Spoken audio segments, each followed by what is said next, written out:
la zona cero.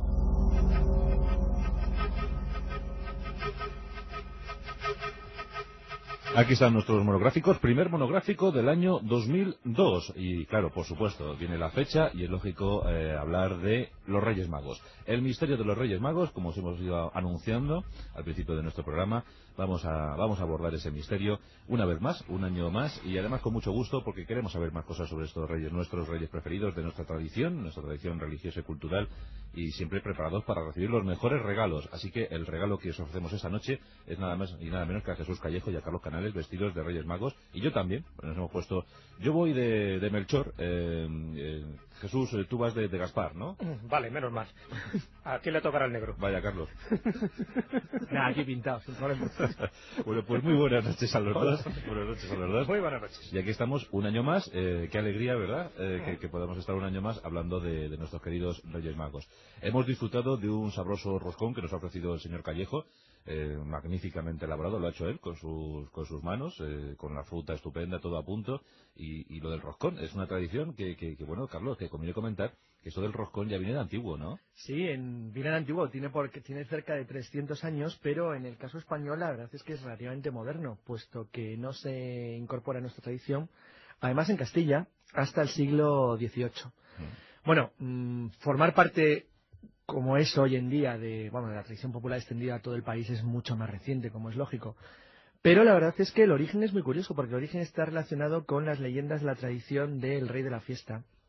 Los franceses celebraban desde la Edad Media una fiesta que se celebraba el Día de Reyes, es decir, el 6 de enero, en la que se elegía, después de una especie de juerga, de jolgorio, porque todas las fiestas básicamente eran juerga y jolgorio, como ahora, se elegía un rey de la fiesta. Y el rey de la fiesta era el que sacaba un haba, siempre un haba que se escondía en un pastel.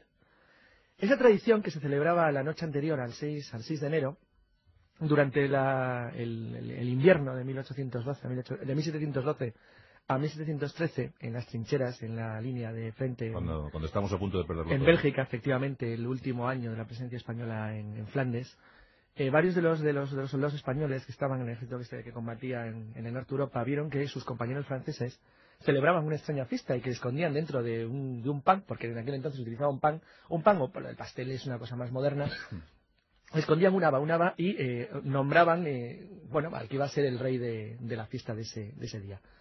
Bueno, el caso es que cuando el ejército de Flandes se retornó de España trajeron una tradición y en la guerra de sucesión continuaba todavía y en el bando que venció, en el bando de Felipe V, se extendió la costumbre en la noche anterior a Reyes del año siguiente, es decir, de 1713 al 14, de hacer roscones con el pan y esconder dentro un regalito, que ya no era necesariamente un haba, sino una figurita que se metía y al que le tocaba era, curiosamente, en aquel entonces un síntoma de maravilloso augurio, de buena suerte y felicidad para el año que entraba. Esta tradición se incorporó a lo largo del siglo XVIII dentro de lo que era, de la que era la tradición de la Navidad castellana y ahora mismo, pues la verdad es que acabamos de devorarnos el de Jesús con su saxofonista dentro. Vamos a felicitar a Jesús Callejo por el espléndido roscón que nos ha ofrecido. Gracias, Jesús. De nada. Ha estado muy rico, ¿eh? Yo creo que este año te ha quedado mejor. Sí, al final se convertirá en tradición, aunque ya sabemos que lo fabriques. Quién se va a hacer cargo el próximo año. Exacto. Porque sabemos a quién le ha tocado el regalito, no el haba, Exacto. pero el regalito. Y así que tendrá que correr con esa responsabilidad, que por otra parte da buena suerte. Da buena suerte y siempre... Que hay que decir que el regalito, y vamos a hablar de los Reyes, era un Papá Noel tocando saxofón. Era un Papá Noel tocando el saxofón. Herejía esta noche. Herejía. Bueno, pues ya ves, Jesús, que esto del haba, del premio, es cosa de la soldadesca. Cosa de la soldadesca incluso más antiguo, porque el caso que ha contado Carlos es uno de los que está documentado históricamente. Pero no se sabe la fecha exacta de cuándo empieza la costumbre y esa tradición de esconder en la masa de la rosca una figurita de plástico que en un principio... No era de plástico, obviamente. En un principio... De plástico en el siglo XVIII no. No era de plástico. No, espera, no digo el siglo XVIII, estoy hablando de épocas indeterminadas, ¿no? Por supuesto el plástico no era y tampoco era... Era un opar. Claro, y tampoco era ni la famosa haba, porque eso sí que procede de las tradiciones romanas y después diremos por qué era un haba y no otras cosas. En otros casos era una moneda, en otros casos era un anillo. Que te dejaba los dientes la moneda que no veas. Y que cada cosa simbolizaba algo distinto según lo que te tocara. Pero a ver, Jesús, ¿por qué comer un roscón? Bueno, ¿por qué comer un roscón? Esto procede de algo que se llamaba el pastel de Navidad, que después fue derivando en lo que era el roscón de Reyes. Claro, ¿qué era el pastel de Navidad? O el roscón de Navidad, como así también se llamaba. Eso se daba pues en distintas épocas. Pero, por ejemplo, vamos a circunscribirnos a España, que es lo que nos pilla más cerca. Sí. A mediados del segundo tercio del siglo XX, pues era costumbre que las amas de casa llevasen el pan, un pan determinado, que hacían en un hornazo, a la misa del gallo para que fuese bendecido. Cuando acababa el oficio religioso navideño y regresaban al hogar, cada miembro de la familia recibía, y comía, por supuesto, un pedazo de ese pan de Navidad y aquí la tradición curiosa, dejaba un trozo guardado en el armario, envuelto en tela, para dárselo luego a personas o animales en caso de caer enfermos. Bueno, esta tradición es la que va derivando poco a poco en lo que es el pan de Navidad y luego en el roscón de Reyes. Y que tiene también sus principios médicos, porque ese pan enmohecido tiene una fuerte carga antibiótica, ¿no? Hombre, que se lo digan a Fleming. Claro. Por ejemplo, ¿no? Por eso. Bueno, la cosa es que poco a poco se va popularizando. Bueno, esta era una costumbre ya que estaba en el siglo XX, pero procedía de siglos anteriores. Se va popularizando y es un bollo grande en forma de rosca, hecho de harina de trigo y anís. En lugar de ser una hogaza o un pan grande, ya tenía su correspondiente agujerito. Y todo lo que hacen es que las mujeres, cuando iban a la misa del gallo, ya lo llevaban colgado del brazo, precisamente por ese orificio, para que fuera igualmente bendecido en la misa del gallo. Bueno, pues cuando se empieza a colocar cosillas dentro, aparte de lo que comentaba Carlos, por ejemplo, en el bollo navideño eslavo, que tenía estas características, allí era costumbre esconder una moneda de plata para proporcionar suerte todo el año. Y ahí está el porqué, qué figuras se incluían o se incorporaban. Como decía, al principio era un niño Dios, era una figurita que representaba al niño Jesús, y después se fue cambiando por otro tipo de objetos. Por ejemplo, si te tocaba un anillo, es que ibas a tener un matrimonio próximo. Si lo que se escondía era un dedal, quien lo encontrara permanecería soltero durante todo el año que comenzaba. Si era un haba, ojo, la reminiscencia de esas tradiciones romanas, pues es ni más ni menos que un amuleto protector contra la desgracia, porque el haba para los romanos era un símbolo de muerte, de los muertos. Pero precisamente por ese ciclo simbólico que se da, que es el morir y el renacer a una nueva vida, el haba siempre se consideraba como augurio de buena suerte y por lo tanto era un protector contra la desgracia y en general contra los malos espíritus. Y si lo que se encontraba era una moneda, por supuesto era un símbolo de riqueza. En fin, todo esto son como requisitos que se daban siempre y cuando alguien lo encontrara. Pero ¿qué pasaba el que lo encontraba? Pues que se convertía, estoy hablando de la forma tradicional, no lo que ocurre ahora, el que lo encontraba se convertía en padrino del niño Jesús. Anda. Y pagaba el roscón. Pero además era el obligado anfitrión en la fiesta del Día de la Candelaria, el 2 de febrero. O sea que, bueno, como ves, está relleno de tradiciones. Y ojo, cuando hablamos de este roscón de Reyes del Día de la Epifanía, o el 6 de enero, no solo es costumbre española y de algunos lugares de Europa, sino también mexicana. Es una de las cosas que llegamos a importar. El roscón se puede rellenar con chocolate, se puede rellenar con cabello de ángel, con nata, pero bueno, el auténtico es el que viene con la fruta, ¿verdad? Y viene simplemente para mojar en el chocolate. Sí, eso es relativamente reciente ya. Pero lo del chocolate procede precisamente de los colonizadores españoles, cuando llegan a América, llevan, como no, sus costumbres, esas tradiciones y también estos ritos gastronómicos. Pues lo que en un principio era ese roscón de Reyes, con el chocolate americano, pues se empieza a convertir en una costumbre de rellenarlo de chocolate o untarlo en el chocolate. Por lo tanto, todo el chocolate no es tan europeo como pensamos, sino que procede, evidentemente, de las viejas colonias americanas, donde el chocolate pues era uno de los productos afrodisíaco, por cierto, sí. pero habitual. ¿Vosotros sois chocolateros? ¿Os gusta el chocolate? A mí sí, a mí especialmente sí. A mí también. Pues está muy bien. Un buen chocolate, pero bien hecho, ¿eh? Pero es que poca gente además que no le gusta el chocolate. Sí. Chocolate espeso, además. Espesito. No el que está abundando últimamente, que está demasiado claro para mí. Es que eso es un chocolate aguachirli de este que no... Sí. O sea, tiene que ser espesito, que entre bien el churrito, ¿verdad? Bueno, uy, por Dios. Bueno. Connotaciones está teniendo. Esto es tremendo.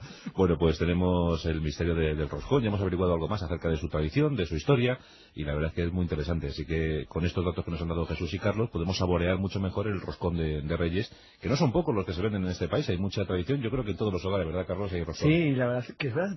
Supongo que alguien lo calcula, lo habrá calculado. Estas cosas se calculan. Deben ser, yo creo que millones, ¿no? Seguro que alguien lo habrá calculado también en euros y cosas de este estilo. Cuánto consumen harina, en huevos. Sí, sí, no, la verdad es que estoy convencido que mañana nos lo dirá alguien en alguna cadena de televisión o de radio, seguro. Seguro que sí. Bueno, Carlos, entonces, ¿ya has hecho tu pedido a los Reyes Magos? ¿Has sido un niño bueno? Sí, he sido bueno. ¿Has sido bueno? Bueno, ¿no te van a traer carbón? Yo creo que no. Bueno, luego comentaremos alguna tradición sobre por qué lo de los regalos a los niños buenos y el castigo, el regalo a los malos. Comentarlo ya, de entrar en el misterio de los Reyes. Sí, porque se trata de una costumbre puramente cristiana. Esto sí que ya es propio del cristianismo. Y además, cuando voy a decir ahora relativamente reciente, quiere decir que tiene menos de 1000 años. Más de 1000 años. Los Reyes Magos ofrecieron oro, incienso y mirra. El otro día lo contó Jesús, además me acuerdo perfectamente cuál era la carga simbólica de cada uno de los regalos. Obviamente no ofrecieron eso, no es eso lo que ofrecen, nadie lo dice. Lo que sí se dice es que llevaron presentes, que llevaron regalos. Bueno, llevar presentes o regalos no era más que una manifestación de respeto y educación. En cierto modo, está relacionado con otras tradiciones del mundo. En prácticamente cualquier cultura de la Tierra, cuando alguien llega a ver a alguien, suele llevarle algún tipo de presente o ofrecimiento. Ya, Carlos, ¿pero qué se podía ofrecer hace 2000 años?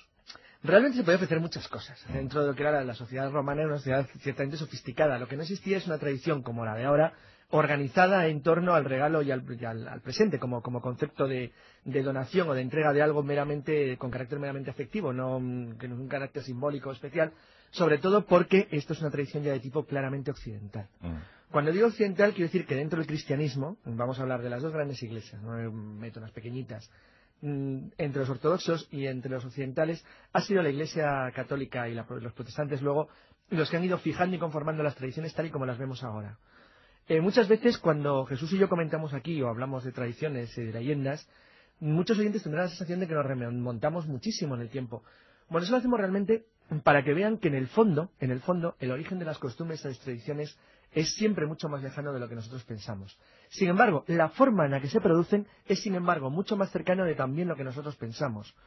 Aunque hay mucha gente ahora mayor, por ejemplo mayores de 80 o incluso de 90 años, que podrían contarnos cómo era la Navidad en España a principios del siglo XX, en realidad lo que ellos mismos nos estarían contando está ya muy alterado por lo que ellos mismos viven ahora. Sí. Es decir, en cierto modo, las tradiciones, la forma en la que se manifiestan, siempre tienen un recorrido muy corto. En esto de los regalos, Jesús, ¿siempre se regaló a los niños inmediatamente después del nacimiento del niño Jesús? ¿Ya en los primeros siglos cristianos había regalos a los niños? Sí, pero no solo a los niños. En general eran regalos familiares. Eran casi trueques que se hacían. Y además de grupo, es verdad, claro, grupales. Eran grupos familiares. Se estableció la costumbre de regalar cosas. Sí, ¿no? sí, pero por esa especie de magia mimética que comentábamos en el anterior monográfico. Es decir, el regalar era dar un bien preciado para alguien, claro, porque no regalabas lo peor de la casa, sino siempre regalabas algo que sabías que iba a ser beneficioso para recibir a cambio, no de una forma material a lo mejor, pero sí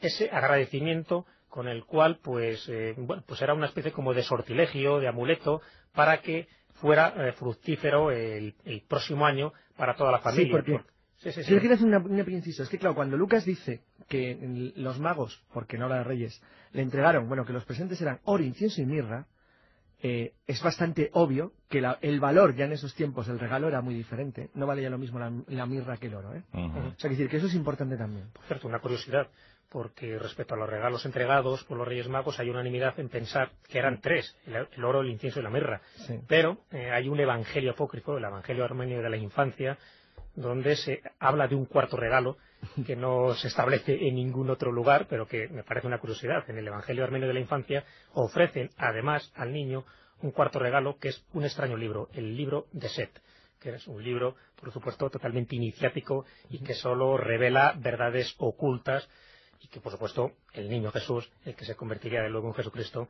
pues era el que estaba un poco dado a que continuara esa tradición inicial. Por cierto, Jesús, Carlos, ¿a quién buscaban los magos? Bueno, primero tenemos que empezar por decir eso, que en ningún lugar se dice cuántos. Primero no se habla de reyes, se habla de magos, simplemente. Uh-huh. Sí que es verdad que Mateo dice que vienen del este. Del este. Claro, con lo cual ya fija una ubicación geográfica que luego ha tenido su tradición y su leyenda, porque aunque parezca muy simple, el decir del este no es tan sencillo. Podemos decir, por ejemplo, India. Claro, sí, bueno, una de las tradiciones decía, bueno, a principios de la era cristiana empieza a conformar 3 orígenes. Uno viene de Arabia, otro viene de la India y otro viene de Persia. Pero fijaros que la palabra mago tenía una cierta connotación en la época en la que se expresaba porque estaba muy relacionado con el zoroastrismo. Y eso hacía pensar que viniendo del este y siendo magos, lo más probable es que en principio pudieran ser alguien o magos procedentes de Persia. No necesariamente es así, porque como no se fija el número, ni tampoco se dice exactamente cuál es el punto del que arrancan, lo que sí se fija es, por tradición, a partir del siglo VI. El siglo VI del Concilio de Nicea no dice nada, que es el que establece la clasificación, como dijimos el otro día, de cuáles son los evangelios buenos y cuáles son los malos, pues de una manera cuáles se desechan y cuáles se aceptan. No dice nada sobre los magos del este. Sí, en el siglo VI se empieza a fijar dentro del Imperio Bizantino, es decir, es una tradición de carácter claramente oriental. Luego veremos que hay una confusión ahí en el sentido que el 6 de enero, que celebramos mañana, que para los católicos es el día en que los magos llegan a ver a Jesús nacido, no es para los ortodoxos sino más que el nacimiento del propio Jesús, es cuando celebran su Navidad. Sin embargo, sí, la fecha tiene el mismo simbolismo y el mismo carácter mágico porque era otra fecha seleccionada de una manera concreta. Bueno, decía que en el siglo VI, en el Imperio Oriental, es cuando se empieza a determinar no solo que, como ya decía Mateo, vienen del este, sino que además son 3. Es decir, se determina el número. Yo estoy convencido, esto es una opinión mía, que está claro que la relación del número está directamente enlazada con el número de los regalos. Jesús ha dicho, y no lo conocía, un detalle muy curioso, lo del libro de Set. Lo del libro de Set, la verdad es que me ha parecido fascinante como noticia, sobre todo por el contenido de lo que es el cuarto regalo, regalarle un libro a un niño, y además, qué bonito, además en la época en la que se desarrolla la historia. Sí. Pero que no deja de ser curioso que yo creo que la relación es directa, es decir, se determina que los magos son 3 por sencilla razón de que lo que sí que se dice, pues en Lucas, por ejemplo, es que los regalos son 3, el famoso oro, el incienso y la mirra. Sí se les asignan ya nombres, que no son exactamente Melchor, Gaspar y Baltasar, pero que bueno, que tienen una ligera semejanza. De hecho, en el siglo VII, la primera transcripción de sus nombres que aparece los llamaban Bicisarea, Melichor y Gazaspa. Y se los clasificaba como reyes de Arabia, Baltasar, Melchor de Persia y Gaspar de la India. Se fijan 3 lugares que efectivamente están todos al este de Judea y se le asigna a cada uno de ellos un ámbito territorial. Luego veremos que esto tiene ciertas razones de carácter oculto muy interesantes. Pero eran reyes políticos, Acabas de tocar el detalle fundamental. Claro. Hasta el siglo VII eran magos, desde el siglo VII son reyes. Al ser reyes es una ofrenda política. Claro. Y eso es una característica típica de los pueblos del este. O sea que se puede por lo menos buscar esa hipótesis, que venían más o menos a pactar con el nuevo líder, ¿no? A presentar al nuevo líder, como dirán ahora, sus credenciales. Claro. Así de claro. Bueno, fijaros que una de las referencias más antiguas sobre esa pregunta que acaba de formular Juan, sobre si fueron reyes, pues es algo que se ha debatido muchísimo, porque ahora se da por establecido y como algo que nadie discute, pero en las primeras pinturas de los cristianos, las que aparecen en concreto en las catacumbas de Santa Priscila, inicios del siglo II aproximadamente, ahí se les está representando no como magos ni como reyes, sino como nobles persas. O sea, son nobles persas y con el atuendo persa. Por lo tanto, lo que sean persas es lógico. ¿Por qué? Porque si San Mateo en el capítulo 2 ya estaba diciendo que procedían de Oriente, pues el único lugar así que por la época se podía suponer que tenían grandes riquezas y que vestían con grandes ropajes y que venían con un gran séquito de personas, eran persas. Pero claro, aquí se entronca también con toda una tradición hermética, una sociedad que dice que preservaba un poco todo el conocimiento sagrado de una hermandad, ¿no? Una hermandad subterránea, y eso entroncaría con lo de Shambhala, que también en algún caso hemos comentado. De hecho, hay cantidad de investigadores, entre ellos unos jesuitas, como era el padre Estefan Cacela y Johannes Cabral, que ya decían que la procedencia de estos supuestos reyes, al ser de Oriente, no era Persia exactamente, sino que era Shambhala. Y donde lo ubicaban, ellos lo ubicaban en el norte de Bután.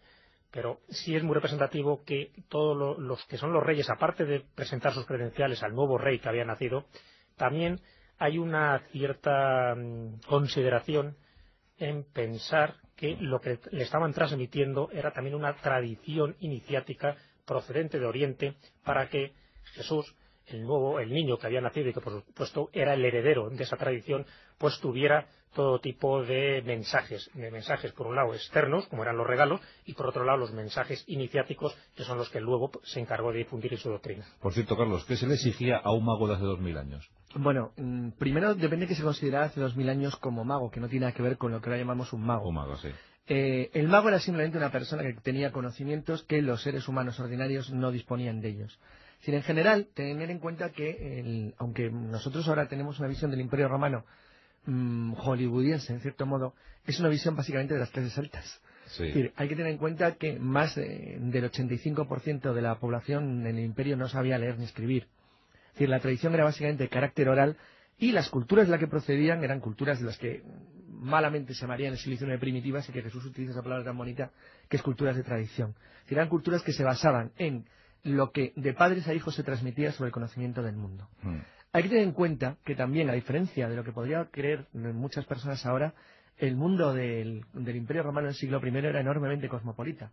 Es decir, había un gran movimiento de gentes, mucho más que lo que hubo en la Edad Media, incluso en cierto modo, no tanto como ahora, obviamente, pero la verdad es que era un mundo muy en movimiento, donde además en Judea, que era una intersección de caminos desde Egipto hacia Siria, y además una de las puertas de entrada de Oriente, porque se encontraba entre los antiguos puertos de Fenicia y Egipto, la verdad estaban muy acostumbrados a ver gente de fuera.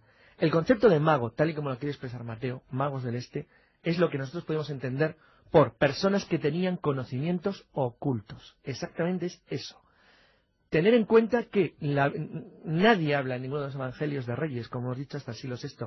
Y es porque entonces ya es la Iglesia cristiana consolidada la que decide hacer una utilización político-simbólica de la presencia de los 3 enviados que vienen de Oriente ante Jesús. Pero a mí me parece mucho más interesante la forma en que lo trata Mateo. Es decir, los magos son eso, personas que tienen un saber oculto y que vienen del Este.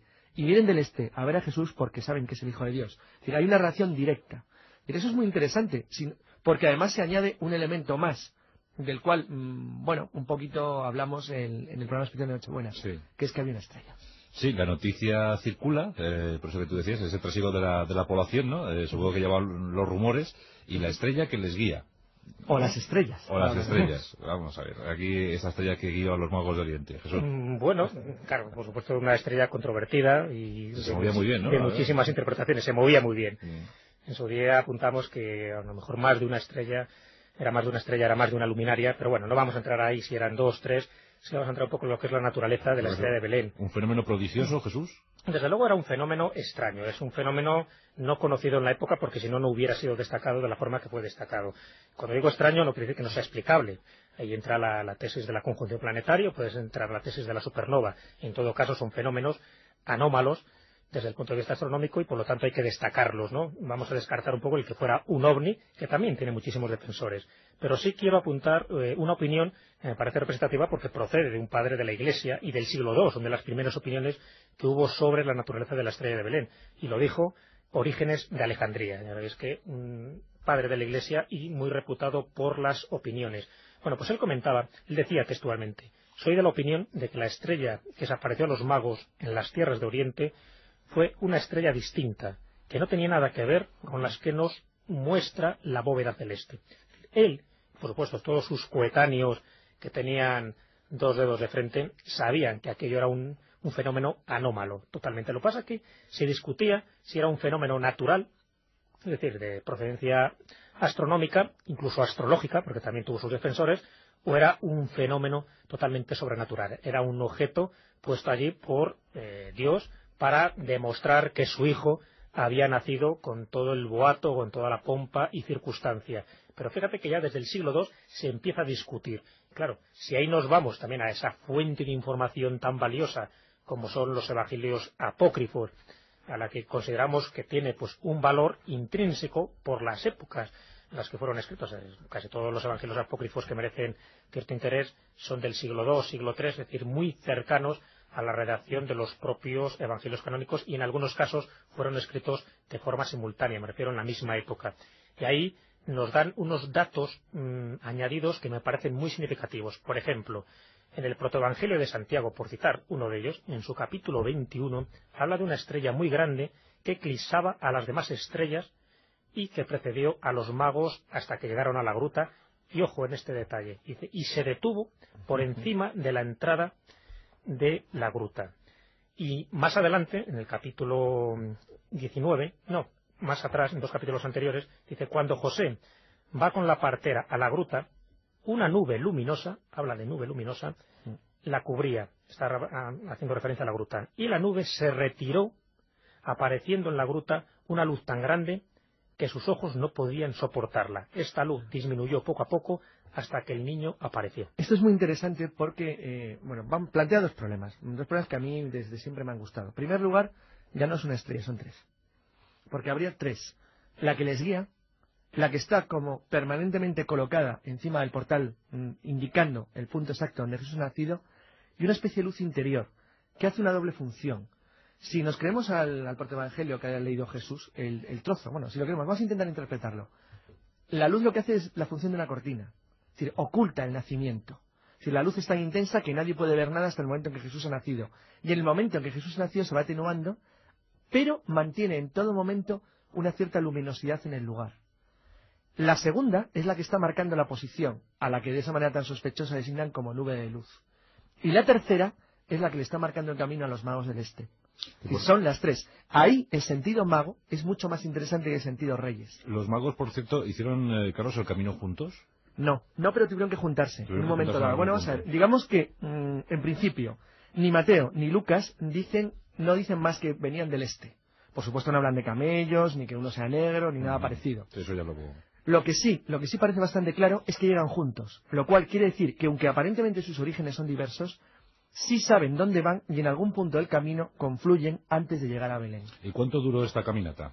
Diferente, para unos 3 meses probablemente y para otros menos, porque ahí primero no sabemos el origen exacto, pero vamos a pensar que la tradición medieval tuviera razón, que uno viniera de Arabia, otro de Persia y otro de la India. El primero que sale es el de la India, el segundo era el de Persia y el tercero el de Arabia, pero los 3 confluyen en la llegada en el mismo momento. Eso es como si la estrella que les guía hubiera calculado el tiempo de la trayectoria del camino por tierra hasta el lugar del nacimiento. Es una historia fascinante en cualquier caso. Pues sí, porque claro, en nuestra tradición, en la que tenemos ahora implantada, pues Jesús nace un 25 de diciembre y el día 6 de enero ya están ahí plantados ante él, ¿no? Ya están ahí. Ahí es una de las contradicciones que se da y que por supuesto no tiene ninguna lógica, proceda donde procedan los magos. Porque aparte de todo no viajaría en invierno. Eso es una cosa muy Además eso, ¿no? San Mateo y San Lucas dicen que a los 13 días de nacer Jesús es cuando es visitado por los magos. Es un tiempo muy corto para los medios de transporte que había en aquella época y mucho más encima iban en camello, que también está por discutir si iban en camello. No decían nada. Sí. Por lo tanto, lo de los 13 días es un número casi simbólico, no tiene demasiada realidad. Ya te digo, proceda donde proceda, porque 13 días de viaje eran muy pocos. Entonces, claro, aquí habría que especular un poco, ¿no? Pues, bueno, no parece probable que llegaran, ¿no?, a Belén el día de la Natividad o días después, o el día de la Epifanía, el 6 de enero. No tiene ninguna probabilidad histórica ni geográfica. Debería llegar algunos meses después de la purificación de la Virgen y de la presentación del niño en el Templo de Jerusalén, que ya sabes que es a los 40 días. Eso es lo más correcto. Y no pudo haber sido antes de la presentación, pues Herodes habría enterado, y es cuando, si es cierto ese dato histórico, que también lo hemos puesto en entredicho en otras ocasiones, pues hubiera tomado cartas en el asunto. Así que estaríamos hablando de varios meses desde que se produce el acontecimiento hasta que llegan realmente los Reyes Magos a ofrecer sus presentes, lo cual no invalida para nada el texto evangélico, da igual que fueran 13 días, que fueran 6 meses. O 13 semanas. O 13 semanas, da igual. El hecho es que llega alguien, que ya sabes que incluso lo de 3 es algo que se fijó posteriormente. San Mateo habla de varios magos, no especifica el número, lo que pasa es que después cuando se habla de los presentes, como comentaba Carlos, y al ser el incienso, el oro y la mirra, pues dijeron, bueno, pues tenían que ser 3, pero de una deducción como muy poco de Sherlock Holmes, ¿no? Sí, es que es curioso, porque la Iglesia, en el caso de la tradición de los magos, hizo algo que no ocurrió con otras tradiciones que se fueron incorporando, como dijimos el día de Nochebuena, pues simplemente a lo que eran las fiestas clásicas de la época y lo que se celebraba entre los antiguos ritos paganos y que fue acogido por la Iglesia. Y es que los reyes son materializados.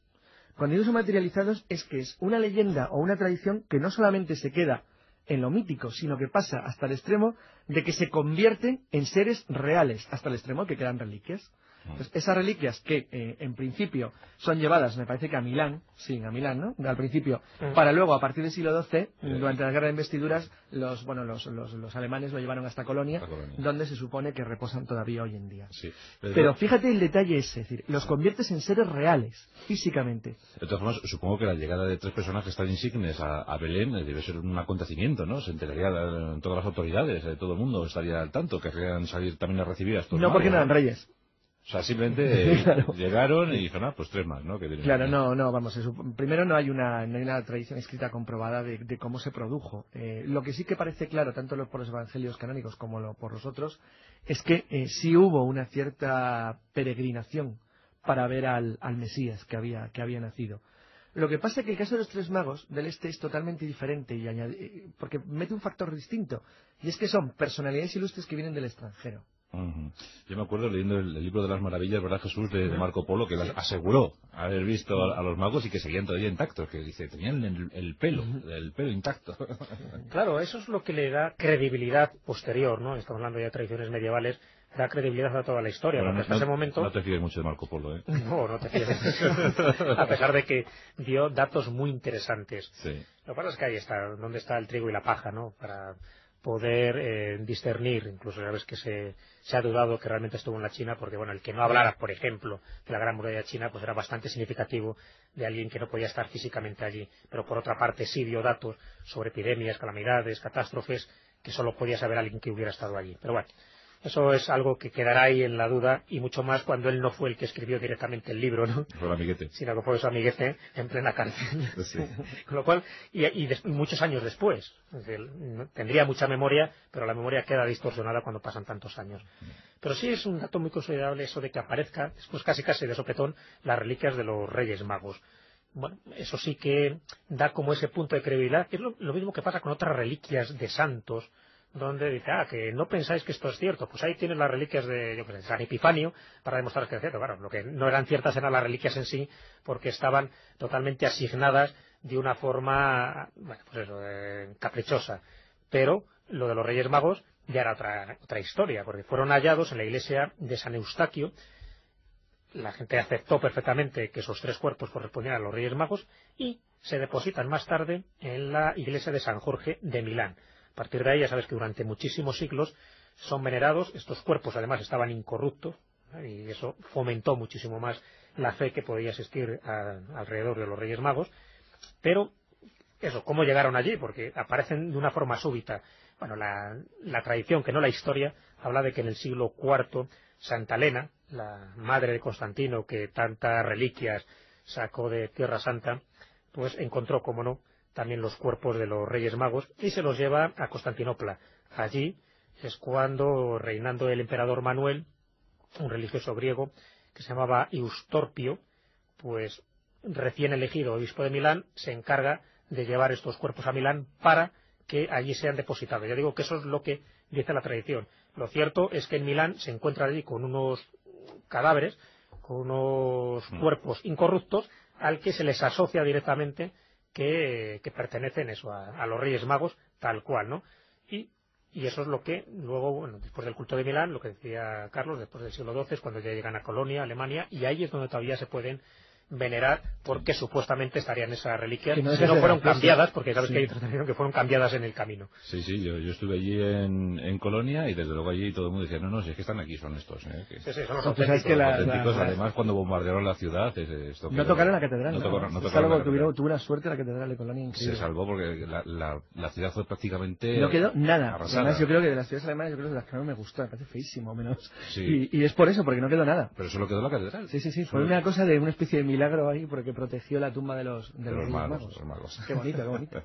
Bueno, pues hoy hemos averiguado muchas más cosas sobre el misterio de los Reyes Magos, porque sigue siendo un misterio, y a lo mejor eso es lo que hace más atractivo todas estas historias que proponemos. Yo lo que espero es que se cumplan vuestros sueños y que os traigan todo lo que pidáis. Porque ¿tú qué vas a pedir, Jesús? ¿Qué voy a pedir? Pues mira, voy a pedir sobre todo algo que puede sonar cursi, pero que para mí no lo es. Voy a pedir que sea un poco más de amor. Un poco más de amor. Más de amor para todos, y por supuesto para uno mismo, porque en la medida que tienes, puedes dar a los demás. ¿Y tú qué vas a pedir, Carlos? Me parece muy bonito lo que ha dicho Jesús, es verdad. Sí. Yo creo que va a ser un buen año, así que lo que pido es que lo sea para todo el mundo. Muy bien. Porque esto tiene buena pinta, esto de Capicúa. Sí, el 2002 va a ser un buen año. Vamos a sumarnos todos a la propuesta de Jesús y vamos a añadir, si os parece, que se fomente la amistad entre los pueblos y entre las gentes. Que seamos amigos es más importante de lo que parece. La amistad es fundamental. Bueno, pues hasta aquí nuestro monográfico de cada año dedicado a los Reyes Magos, a la estrella también y al roscón de Reyes. Nos hemos comido un roscón sabrosísimo. Gracias, Jesús. Gracias, Carlos, el domingo en la tertulia. Muy bien, hasta el domingo.